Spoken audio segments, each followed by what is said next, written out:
Hey viewers, this video contains about the introduction of Python and some terms related to Python. So without talking here and there, let's start this video. First, we have to discuss about what is Python. Python is a programming language. It is a high level language, which means it is easy to understand for humans. It is one of the easiest language to learn as it mostly contains English word. Thus, we feel a little familiar with this language. So, as a beginner, this is a very good language to learn. Either you are in your school or you are in the first year of your college, it's a good language to learn. It has open source, thus, it is very easy to access. It is a versatile language, which means this language can be used to make games, for web development, like making websites, and for the specialization AIML, which is very trending at the current time. It is a portable language, which means that we can use it at various type of operating systems like Mac, Linux, etc. Python character set contains alphabets from A to Z in capital letter as well as in small letter, digits or numbers from 0 to 9, symbols as mentioned here, and many more, blank spaces as well. Python is a case sensitive language, which means that we have to keep in mind about the capital and the small letter while writing the code. Next, the thing we are going to discuss is keywords. Keywords are the reserved words in Python for their special purposes, which means that every keyword has a special work to do. A keyword can't be used as a variable or an identifier.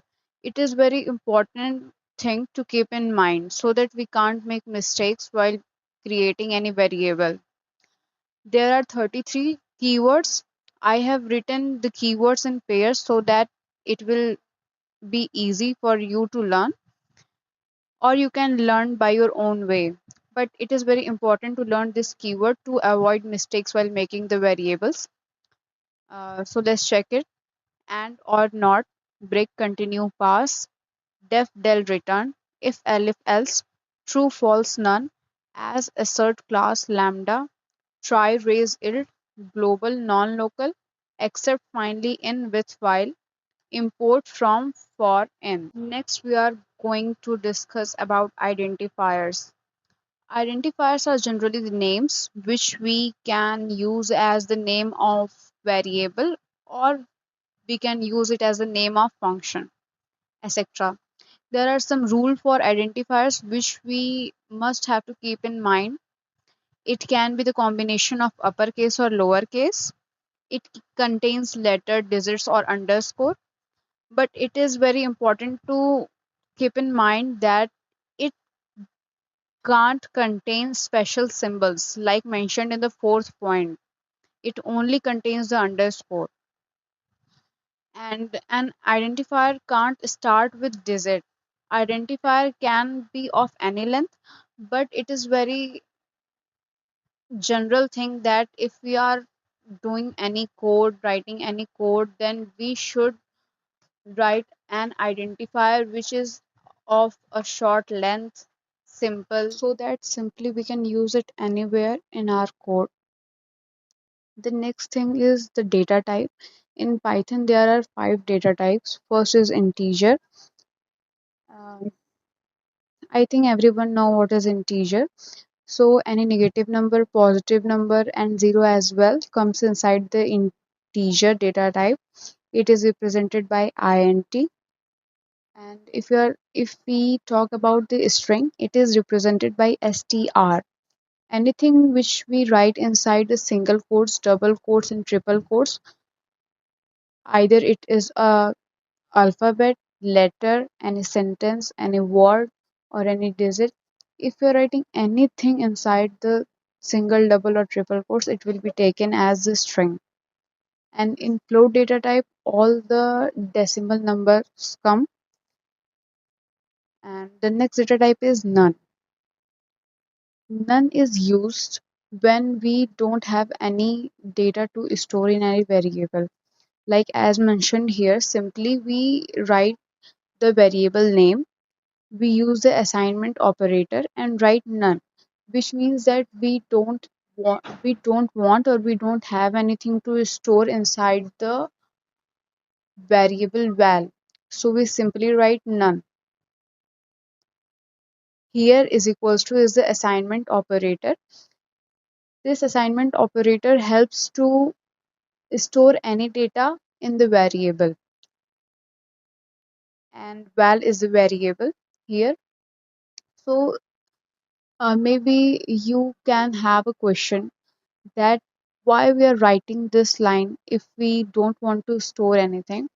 So it's all up to you, you want to write or not. But I am just explaining the things, and we can also give the reason that in future if we want to write anything uh, inside this variable, then we can write. So coders use this method for the future simplifications. And yeah, all the things, these are all the things that we had to discuss in this video. A single point is left, which is also very important. It is about the keywords.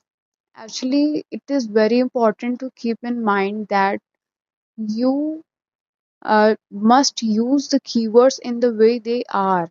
Like like we can take the example of true or false or none. In true, the T is capital. So if you will use it like with a small t, then it will not be considered as a keyword. Thus, it is very important to use the keyword as it is. If it is written with the first letter capital, then you have to use like this. And mostly all the keywords are in small letter. Only you have to mind the true, false, and none. These three keywords. So this is a very important point which you should keep in mind while using the keywords. That's all for this video. I hope you understand. I will also provide the handwritten notes uh, in the description. You can take the notes and use. And there will also a lot of videos which will soon be available in this channel about the Python. I'm starting it from basics, then we will go to the advanced level.